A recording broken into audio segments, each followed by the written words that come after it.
There's something almost nobody says out loud about manifestation, not because it's secret, not because it's hidden in some ancient text that only initiates can access, but because saying it plainly makes the whole project feel impossible, and most people who teach this subject have a reason to keep you feeling like possibility is just one more technique away. Here's what they don't say. The wanting might be the wall, not the doubt, not the limiting beliefs, not the misaligned vibration or the unhealed wound or the vision board you haven't updated since 2019. The wanting itself, the specific, directed, emotionally charged act of reaching towards something you don't yet have, may be structurally designed to keep that thing at a distance. And if that's true, then almost everything you've been taught about how to want better, how to want more clearly, how to want with greater emotional intensity and visualization precision, all of it has been pointing you in exactly the wrong direction. That's the paradox this video is about, not the law of attraction as a concept, not whether the universe is responsive to human intention. Those are questions worth asking, but they're not the one that matters here. The question that matters is more uncomfortable, and it's this. What if the mechanism of manifestation has a structural flaw built into it? Not because the universe is indifferent, but because the human mind, when it wants something badly enough, produces exactly the internal conditions that make receiving impossible? That question is going to take the entire length of this video to answer properly, and I'm not going to pretend otherwise. You've probably been here before. Not in this video, in this exact place inside yourself.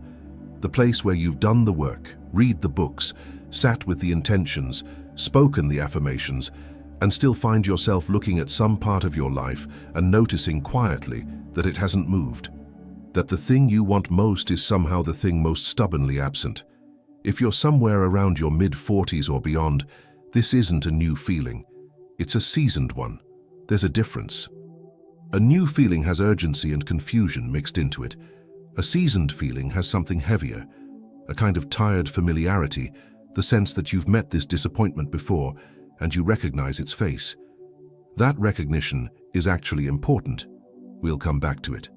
For now, notice the paradox in its simplest form. The things you want casually, a cup of coffee, a parking spot, a mild afternoon, tend to arrive without ceremony. The things you want desperately, the relationship, the financial shift, the health that keeps escaping you, the sense of purpose that feels like it's always one decision away, those are the ones that seem to carry a strange repellent charge. You've noticed this. Almost everyone over 40 has noticed this, but the explanation you've been given is almost always a variation of the same answer. You're not wanting correctly. You're wanting with fear instead of faith. You're wanting with attachment instead of openness. You're wanting with the wrong frequency, the wrong feeling, the wrong neural pattern reinforcing the wrong story. In other words, the problem is how you want, not that you want. What if that's wrong? What if the problem isn't the quality of the wanting, but the wanting itself, the very act of orienting your consciousness toward an absent thing, as though that orientation were the path to its arrival? That's the loop this video opens right now.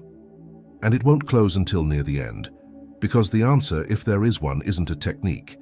It isn't a reframe, it isn't something you can install and run.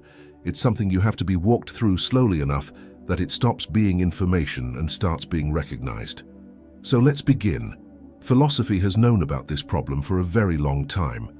Not as a self-help problem, not as a spiritual inconvenience to be optimized away. As a fundamental feature of conscious experience, one that shows up in traditions so different from each other that their agreement on this point becomes difficult to dismiss. Start with the Buddhist concept of tanha, usually translated as craving, but the literal meaning is closer to thirst. The distinction matters. Thirst isn't just a preference, it's a state of the body that signals deficiency. When you're thirsty, your entire physiological system is organized around the message, something is missing, something necessary is absent. Tanha, in Buddhist philosophy, doesn't mean you want too much. It means that the structure of craving itself, regardless of what you're craving, generates a particular kind of suffering. because every act of craving announces to the system that the thing being craved is not here. This isn't mysticism, this is cognition. The Stoics arrived at something structurally similar from a completely different direction. Epictetus, a former slave who became one of the most rigorous philosophical minds in the ancient world, made a distinction that seems simple until you actually try to live it. He separated the world into two categories, things within our control and things outside it. And he argued, not as spiritual advice but as logical necessity, that attaching your sense of well-being to anything in the second category is a form of voluntary suffering. Not because the universe is cruel, because the structure of attachment itself produces anxiety as its natural byproduct. The moment you need something external to arrive in order to feel complete, you have placed your internal state at the mercy of forces you cannot govern. And a mind living under that arrangement is not a mind oriented toward receiving, it's a mind oriented toward vigilance, toward scanning for absence, toward measuring the distance between here and there, constantly, compulsively, in a way that keeps the distance real. The Stoics weren't teaching detachment as a spiritual achievement. They were describing a mechanical fact about how the mind works when it's organized around lack. And the fact is this: a mind organized around lack will find lack, not because the universe punishes it, because that's what the mind is looking for. Now bring that into the 20th century, and the language changes, but the structure doesn't. Neuroscience introduced the concept of the Reticular Activating System, the RAS, a bundle of neural pathways in the brainstem that acts as the brain's primary filter for relevance. Your brain receives somewhere in the range of 11 million bits of information per second through your senses. You consciously process approximately 40. The RAS decides which 40, and it makes that decision based on a simple criterion. What does this system consider important? Importance in neurological terms is determined largely by emotional charge. The things you feel most intensely about, the things saturated with emotion, with urgency, with that particular flavor of needing it to be different, those are the things the RAS flags as relevant. It tunes your perception toward them the way a radio antenna tunes toward a specific frequency. Here's where it gets uncomfortable. If the emotion saturating your desire is the feeling of not having, and for most people most of the time that's exactly what it is, then the RAS isn't tuning your perception toward the thing you want. It's tuning your perception toward the experience of wanting it, toward evidence of its absence, toward confirmation that the gap is real.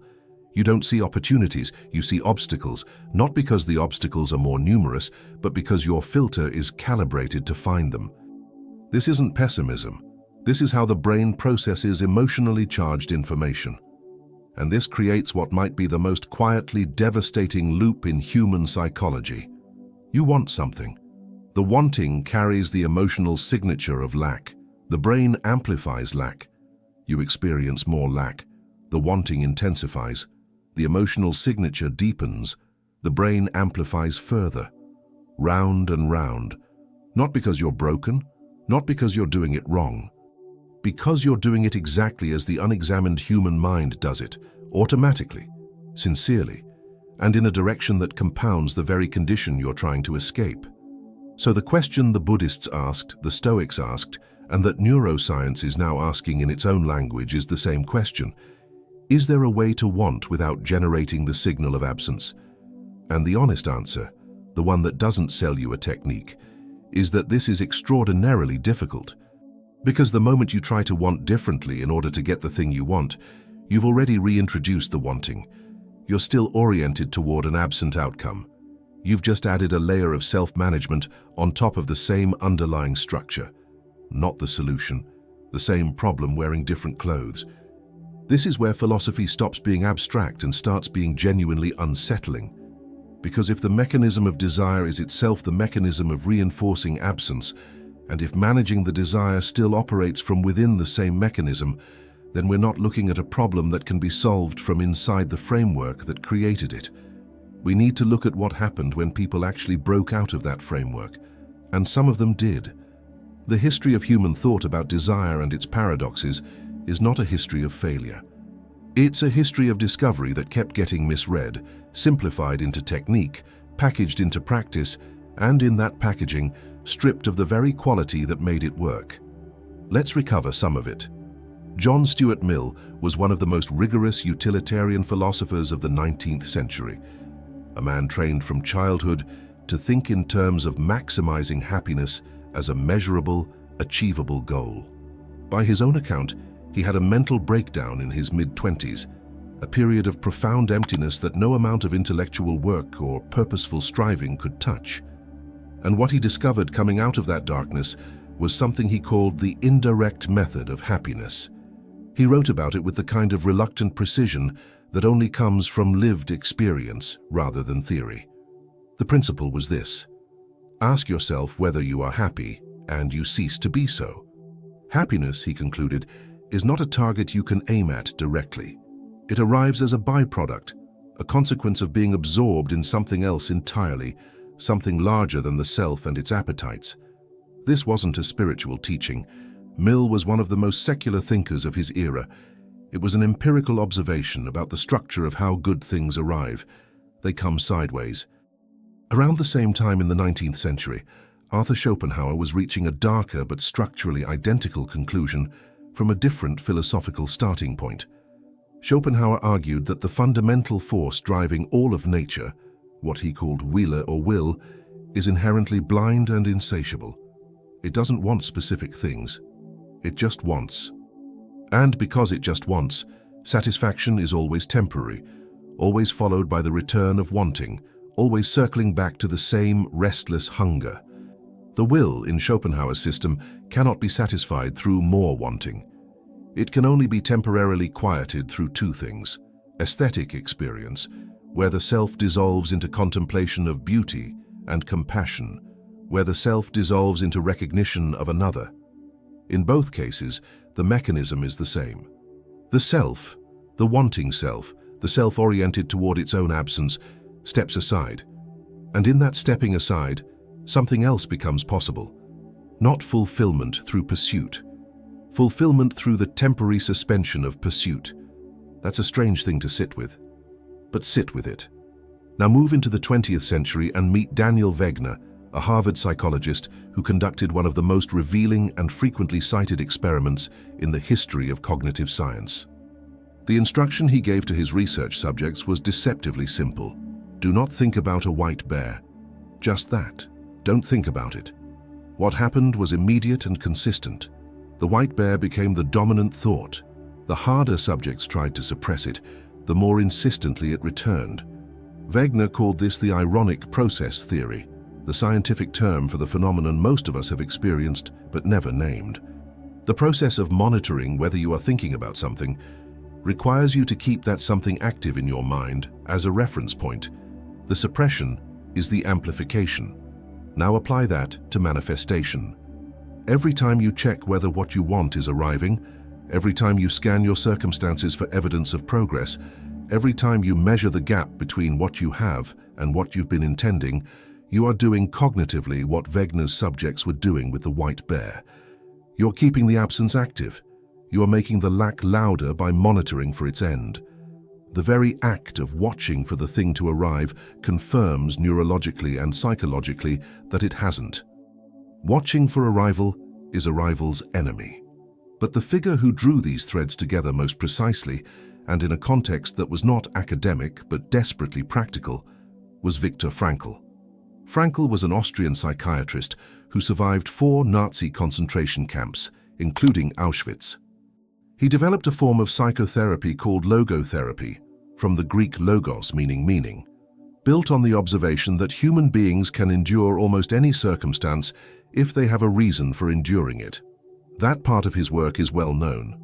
What is less often cited is a specific therapeutic technique he developed called paradoxical intention. The structure of paradoxical intention is this: when a patient is suffering from an anxiety so intense that the fear of the symptom is producing the symptom itself, a person so afraid of insomnia that the fear keeps them awake, a person so afraid of stuttering that the anxiety makes them stutter more, Frankl instructed them to intend the symptom, to want it, to try to produce it deliberately. And in the vast majority of cases, the symptom dissolved. Not because intention is magic, Because the ironic amplification loop, the loop Wegner would later map scientifically, was broken the moment the person stopped fighting the thing they feared. The resistance was the fuel. Remove the resistance, and the fire goes out. Frankl wasn't teaching manifestation. He was treating anxiety disorders in clinical settings under conditions of extreme human suffering.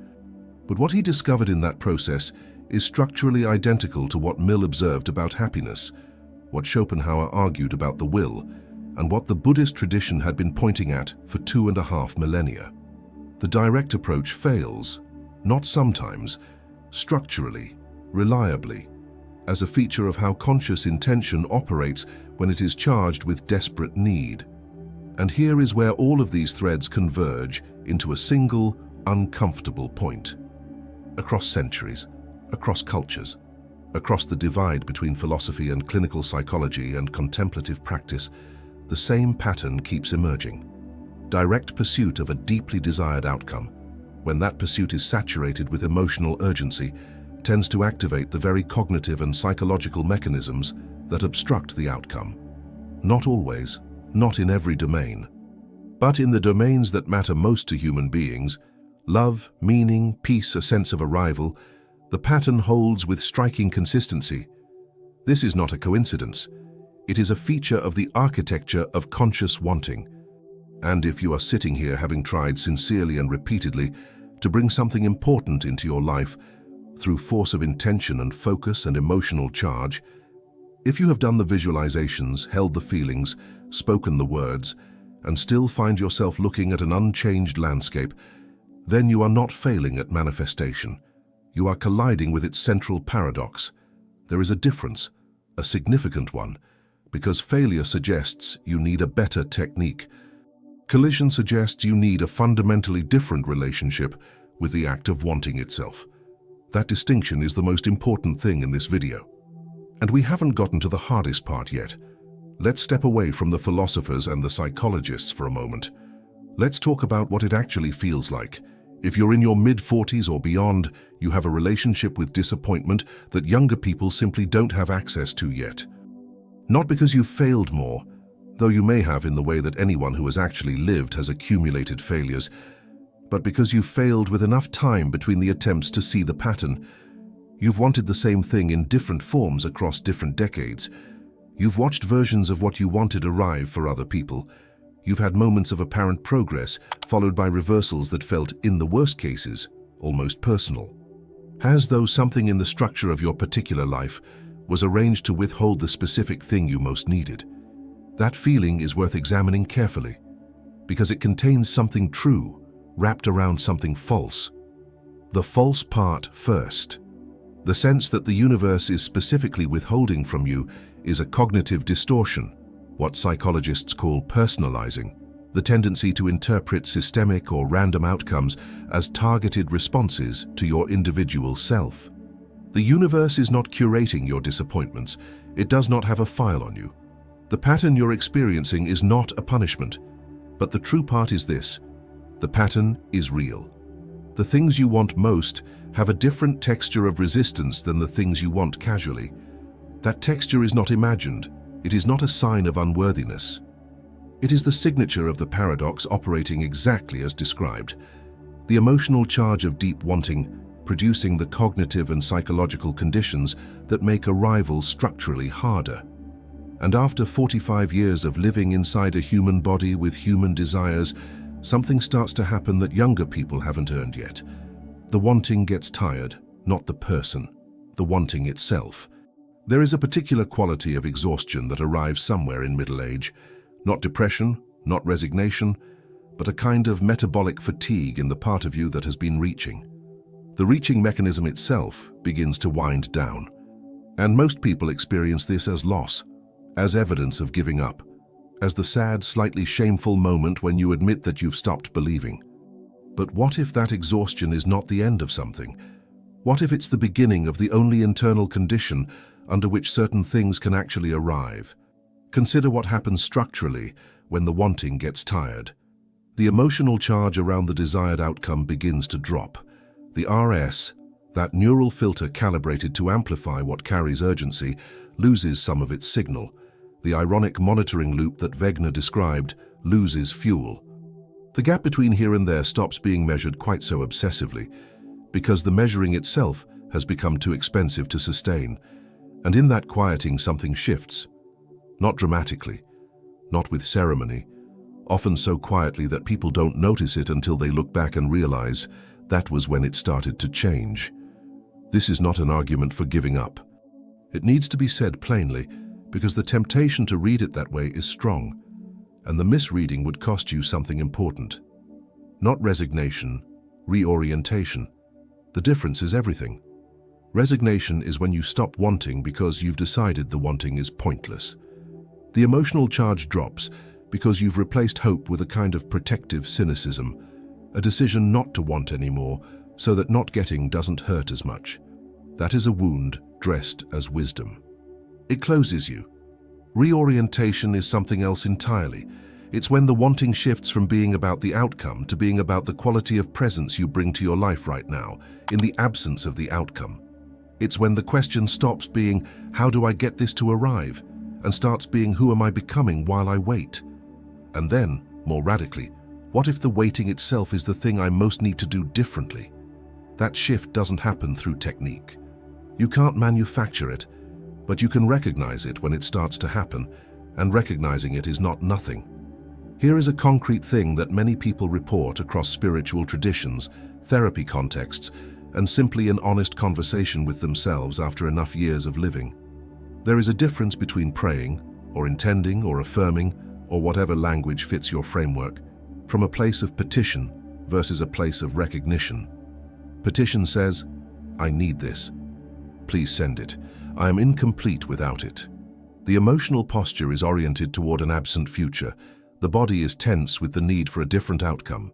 Even the gratitude that gets practiced within this posture, the deliberate, technique-based gratitude that manifestation teachers prescribe, is often a kind of strategic gratitude, a gratitude deployed in service of getting, which means it's still organized around the signal of lack.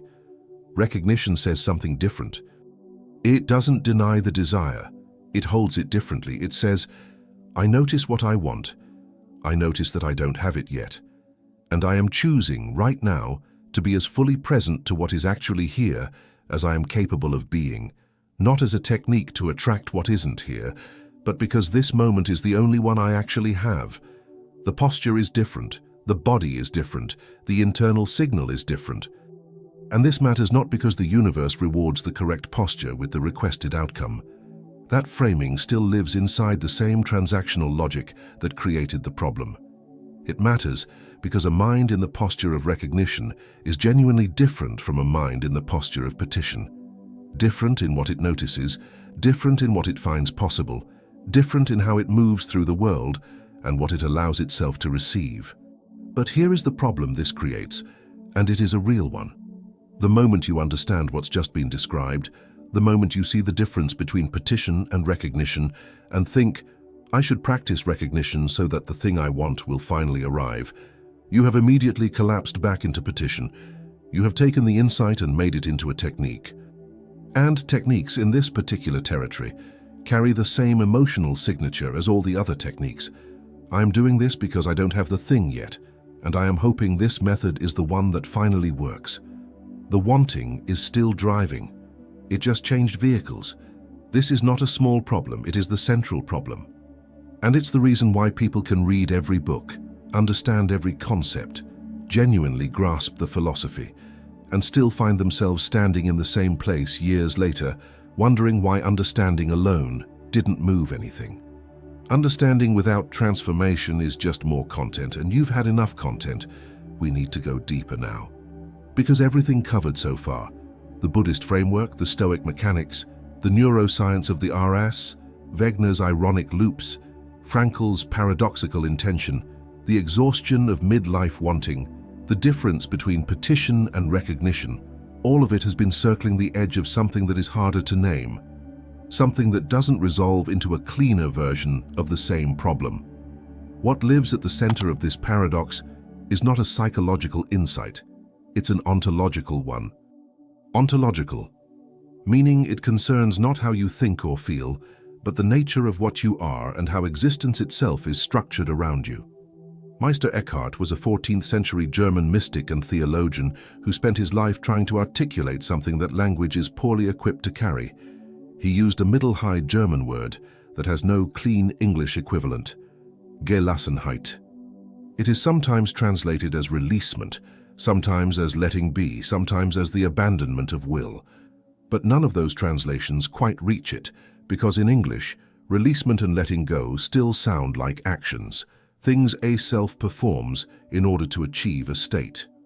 Eckhart's Gelassenheit is not an action, it is the dissolution of the part of you that performs actions in service of outcomes. He distinguished it sharply from what he called Eigenschaft, self-will, the clinging of the self to its own preferences, its own image of how things should be, and he argued, with a rigor that was unusual for mystical writing, that Eigenschaft is not simply a spiritual failing, it is a structural barrier. As long as the self is organized around its own wanting, it is, in Eckhart's framework, too full of itself to receive anything that doesn't confirm what it already is. Emptiness, in this view, is not deprivation. Emptiness is capacity. The Taoist tradition reaches the same place through a different image, the concept of Wu Wei, often translated as non-action, but more accurately understood as action that is not forced, not effortful, not driven by the ego's agenda, describes a mode of moving through the world that is responsive rather than grasping. The Tao Te Ching, attributed to Laozi, uses the image of water repeatedly. Water does not force its way. It finds the natural path. It yields to obstacles, and in yielding, it shapes everything. The river that cuts the canyon does not try. It simply moves in accordance with its nature, and the canyon is the consequence. Wu Wei is not passivity. This distinction is critical and consistently misunderstood. It is not the absence of action. It is the absence of the ego's insistence on a particular outcome as the condition for action. The person practicing Wu Wei still moves, still engages, still responds to the world, but they do so without the internal clenching, without the desperate monitoring, the compulsive measuring, the need for the outcome to confirm their worth or complete their identity. They act from fullness rather than from lack. And this precise distinction is where the paradox of manifestation reveals its actual structure. Because here is what the mystical traditions, when stripped of their cultural specific packaging, are all pointing at. The thing you want cannot be received by the version of you that is defined by not having it. Read that again slowly. The version of you that is organized around the absence of something, whose identity is partly constructed from the story of not yet having it, whose days are shaped by the gap between current reality and desired reality, whose sense of self carries the weight of that unfulfilled want. That version of you is not a vessel waiting to be filled. It is a closed system circling its own lack. And the cruelty of this, and I want to use that word carefully because it is the right word, is that the very intensity of the wanting is what builds the walls of that closed system. The more you need it, the more your identity consolidates around needing it. The more your identity consolidates around needing it, the less room there is for anything that doesn't confirm the needing. This is not a metaphor, this is structure. William James, the American philosopher and psychologist who founded the School of Pragmatism, wrote something in the late 19th century that most people read as spiritual encouragement, but is actually a precise psychological observation.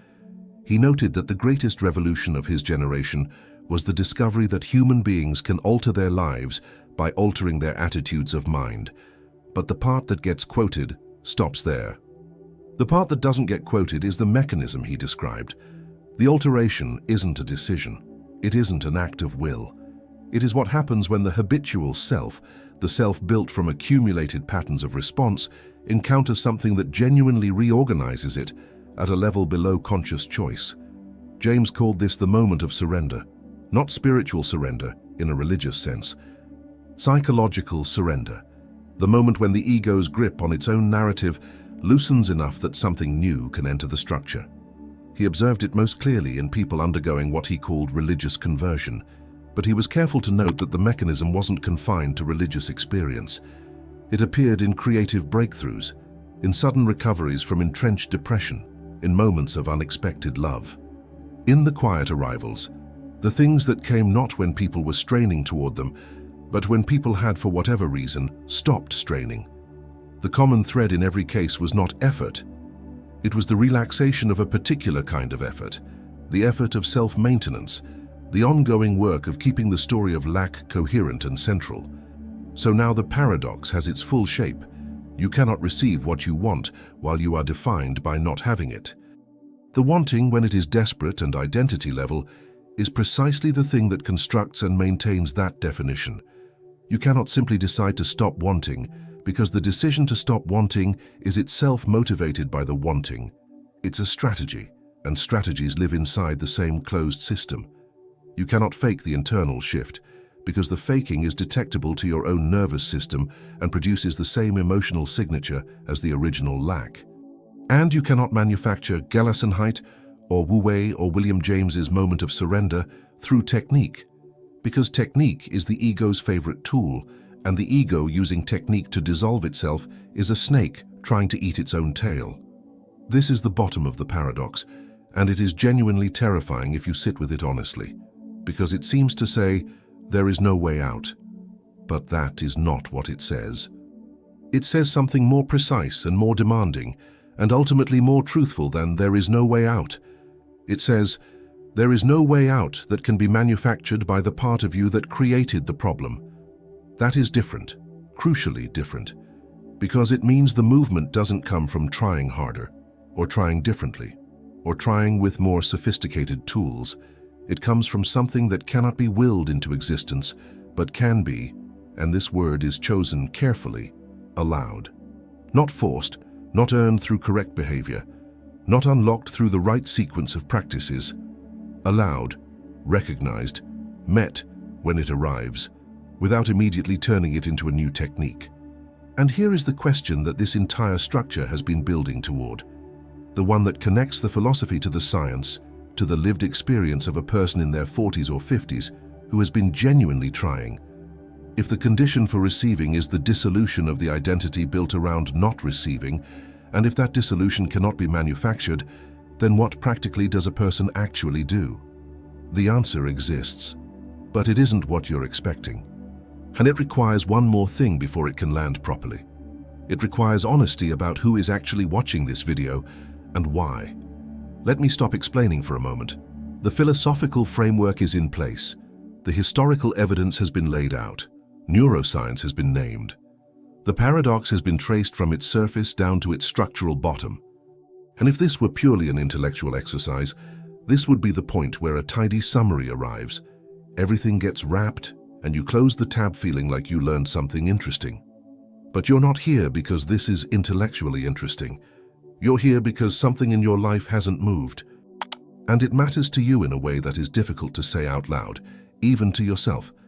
Because you've been disappointed enough times that hoping openly feels like a kind of vulnerability you're not sure you can afford anymore.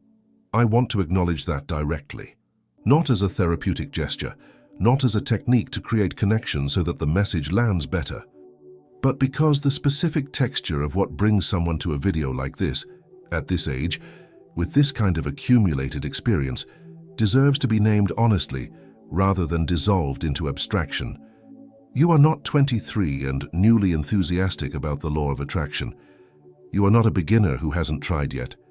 You are someone who has lived long enough to watch your own patterns repeat across decades, to recognize the face of your particular resistance, to have real questions, not anxious questions, but the slower, more serious kind, about whether the things that still matter to you are actually coming, or whether at some point you have to make peace with their permanent absence. That is a heavy thing to carry. And the philosophical framework in this video, as rigorous as it tries to be, does not dissolve that weight. What it might do, and this is the most honest thing that can be said, is reframe where the weight is located. Because here is what the weight actually is in most cases. It isn't the absence of the thing itself. A person can survive the absence of almost anything if the absence has meaning, if it's part of a story that makes sense, if it's temporary in a way that feels credible, if it's connected to something larger than the loss. The weight is the story about the absence. The story that says the fact that this hasn't arrived yet is evidence of something about me. About my worth, my alignment, my capacity to receive, my fundamental relationship with life, and whether life is, at some structural level, on my side or working against me. That story is the closed system. That story is what Eckhart called Eigenschaft, the clinging of the self to its own narrative about what its circumstances mean about its value. And that story, regardless of its specific content, carries one emotional signature: not lack, shame. Shame is the word that doesn't appear in manifestation teachings, and its absence is suspicious, because if you look carefully at what drives the compulsive wanting, the monitoring, the checking, the obsessive measuring of gap between current and desired reality, underneath the wanting in almost every case there is a quieter conviction: if I were enough, this would already be here. Not a thought most people articulate consciously, but a felt sense that runs beneath the intentions and affirmations and visualizations like an underground current, giving everything done in service of manifestation an undertone that is not hope, but self-correction. An attempt not just to attract a desired outcome, but to finally, through the arrival of that outcome, prove something about yourself that you haven't been able to prove through any other means. And an outcome pursued in service of proof can never actually provide it. Because even when it arrives, and sometimes it does arrive, the relief is temporary. The proof doesn't hold. The self that needed proof finds a new absence, a new gap, a new thing whose arrival would finally confirm what the previous arrival failed to confirm. The system regenerates itself, because the system was never about the outcome. It was about the story underneath the outcome. This is the thing that changes everything, not the technique, not the framework, not the historical evidence or the neuroscience or the philosophical tradition. This, the recognition, not as information but as direct, personal, slightly uncomfortable acknowledgement that what you've been trying to manifest might be, at one level, the actual thing you want, and at another level, a proxy, a stand-in for a deeper resolution that no external arrival can provide. That recognition doesn't make the wanting wrong, it makes it human, completely, entirely, recognizably human. The desire to have something external confirm something internal is not a spiritual failure. It is one of the oldest structures in human psychology. It is what drives most of human ambition, most of human creativity, most of human relationship. This deep, persistent hope that if the right thing arrives in the right way at the right time, the quiet question underneath everything will finally be answered. It won't be. Not because you're broken, but because that's not what external arrivals do. They satisfy the surface of the want. They don't reach the question underneath it. And knowing that, really knowing it, not as a concept but as a lived recognition, changes the relationship with wanting in a way that no technique can replicate. Because once you see the proxy clearly, you stop asking it to do a job it was never capable of doing. And in that stopping, something quietly opens. Let's close the loops. We opened this video with a single proposition: the wanting might be the wall. And everything since has been an attempt to trace that proposition from its surface, where it sounds like a clever inversion of conventional wisdom, down to its actual foundation, where it stops being clever and starts being structural. Here is what that tracing revealed. The mechanism of desire, when it is saturated with emotional urgency and organized around lack, produces the precise cognitive and psychological conditions that obstruct arrival. The RAS amplifies the signal of absence. The ironic monitoring loop confirms the gap.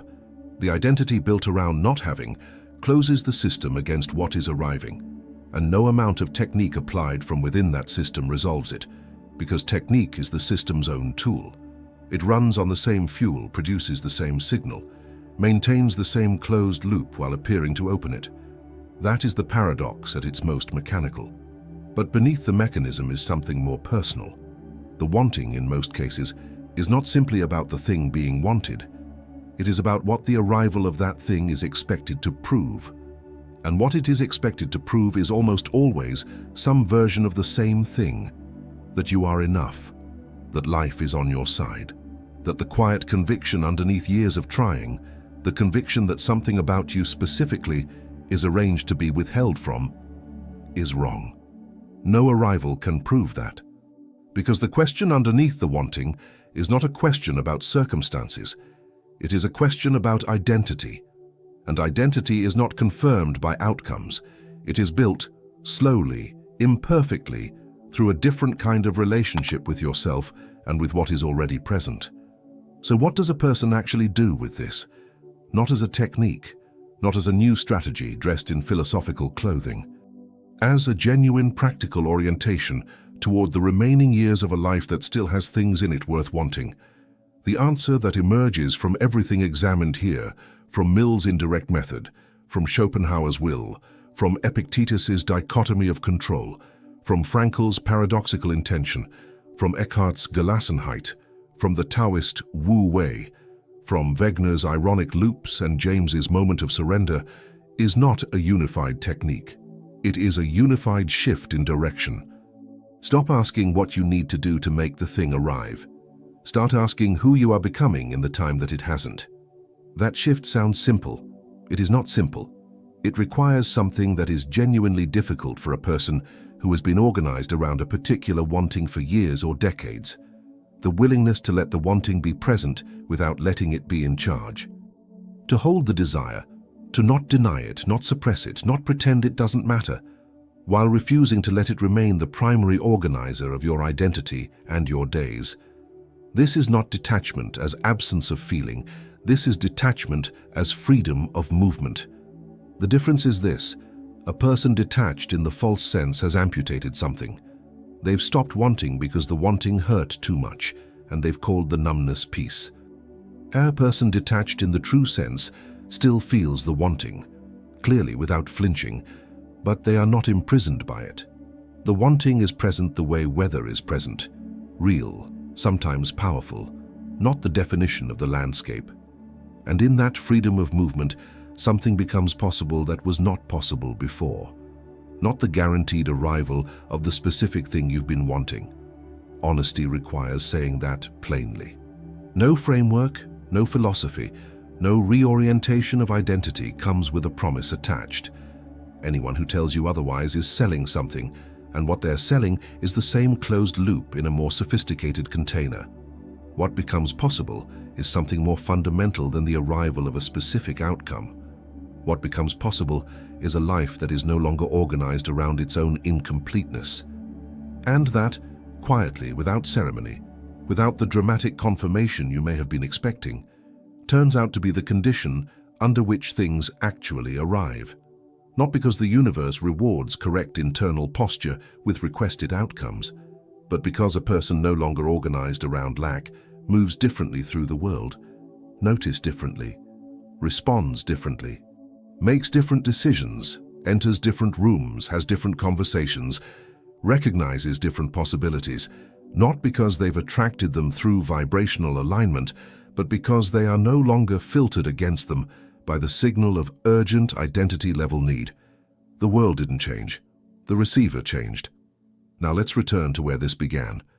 The loop anchor opened in the first minutes with a proposition that was designed to be uncomfortable. The wanting might be the wall. And the discomfort of that proposition was deliberate, because the instinctive response to it, the resistance, but surely that can't be right, surely there must be a way to want correctly and have it work. That resistance is itself part of the paradox. It is the closed system protecting itself. It is Eigenschaft. In real time, the self is clinging to the story that the right technique is still out there, that understanding this correctly will finally unlock what effort alone couldn't. The wall was never the universe's indifference. The wall was the architecture of the wanting. And the architecture of the wanting was built, brick by brick, year by year, from a question that was never going to be answered by any external arrival. Am I enough for this to come to me? The answer to that question is not found in what arrives. It is found the moment you stop making your enoughness conditional on arrival. That moment cannot be manufactured, but it can be chosen imperfectly, repeatedly, without guarantee of immediate result, as a direction rather than a destination. As something you orient toward, rather than something you achieve once and maintain forever. The most powerful act of manifestation available to you right now is not a visualization. It is not an affirmation. It is not a recalibration of your vibrational frequency or a clearing of ancestral wounds or a restructuring of your morning routine. It is the decision, made quietly, without audience, without the need for it to be witnessed or confirmed, to become someone whose life is full enough, present enough, genuinely engaged enough, that what they want has somewhere real to arrive into. Not a vessel defined by its emptiness, a life defined by its depth. That is the only soil in which the things that matter actually take root, and it has been available to you the entire time, not as comfort, as structure. There's one thing worth leaving you with, not a summary. The architecture of everything covered here doesn't compress into a summary without losing the thing that makes it true. What it compresses into is a single question, one that is worth carrying into the days after this video, not as homework, not as a practice, but as a kind of quiet companion to whatever wanting is still alive in you. The question is this: what would your life look like if the thing you've been waiting for was never coming, and you decided to build the fullest possible version of it anyway? Not as a resignation, as the most radical act of presence available to a human being. Because here is what the entirety of this inquiry points toward, stated as plainly as language allows. You do not become ready to receive by wanting more skillfully. You become ready to receive by becoming more fully yourself, not the self organized around the gap, but the self that exists and moves and engages and builds regardless of whether the gap ever closes. That self is not a prerequisite to be achieved before life can begin. It is the life. If something in this video landed, not as information but as recognition, then the most useful thing you can do right now is not to subscribe, not to share, not to leave a comment, though all of those things are genuinely welcome. The most useful thing you can do is sit with the discomfort of what was said here for long enough that it stops being a video you watched and starts being a question you're living inside. Because that is where the actual work happens, not in the content. In the space after the content, when the screen is off and the wanting is still there and you have to decide, again for perhaps the 100th time, what kind of relationship you're going to have with it tonight. If you want to continue this conversation, the next video goes further into something touched on here but not fully opened. The difference between desire as deficiency and desire as direction. Because not all wanting is organized around lack. Some wanting is a different thing entirely, closer to a compass than a wound, and learning to tell the difference between those two from the inside without a framework to lean on in the moment is one of the most practically important skills a person can develop in the second half of life. That video is worth your time, but only after you've sat with this one long enough to let it do what it came to do. The paradox of manifestation is not a problem to be solved. It is a mirror to be looked at honestly, and what it shows you if you look without flinching is not your failure. It is the extraordinary, unnecessary weight you have been carrying. The weight of making your own enoughness conditional on something that hasn't arrived yet. Put it down, not as technique, as truth. The wanting was never the problem. The wall was.